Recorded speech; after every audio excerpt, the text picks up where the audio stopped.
चला चला बघूया वृत्ते. ही आहे आकृती आणि या आकृतीचे नाव आहे वृत्ते. म्हणजे या आकृतीत सगळे वृत्ते दाखवलेले आहेत. कोणते वृत्ते कोणत्या जागेवर आहे हे असे दाखवलेले आहे. तर हे बघा, हे म्हणजे गोल दिसतो आणि त्याच्यावर अशा उभ्या आडव्या रेषा काढलेल्या दिसतात. तर ह्या ज्या आडव्या रेषा आहेत त्याला अक्षवृत्त असे म्हणतात आणि ज्या उभ्या ज्या रेषा आहेत त्याला रेखावृत्त असे म्हणतात. अक्षवृत्त एकूण 181 रेषा आहेत आणि रेखावृत्त ह्या रेषा 360 रेषा आहेत. तर हे बघा, उत्तर ध्रुव याचं पण 90° आहे आणि दक्षिण ध्रुव याचे पण 90° आहेत. म्हणजे दोन्हीचे समांतरच म्हणजे संख्या आहे.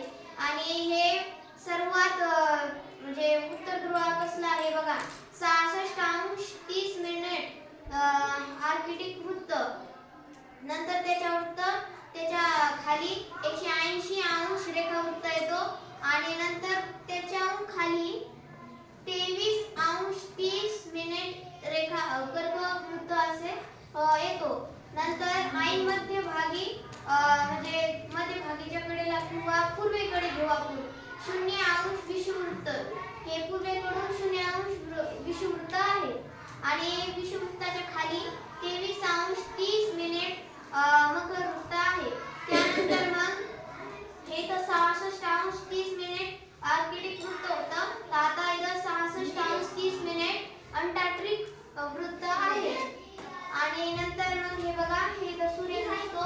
हे सूर्याचे प्रकाश कुठे कुठे पडतात व त्याला काय नाव दिलेले आहे या भागात दिलेले आहेत. आता हा जो भाग बनतो रेषांचा त्याला शीत भाग असे म्हणतात. म्हणजे सूर्याचा प्रकाश इथे कमी पडतो आणि इथं बर्फाळ म्हणजे तापमान जास्त असतं. म्हणजे तापमान कमी असतं. हा, उष्णतेचं तापमान कमी असतं. आणि नंतर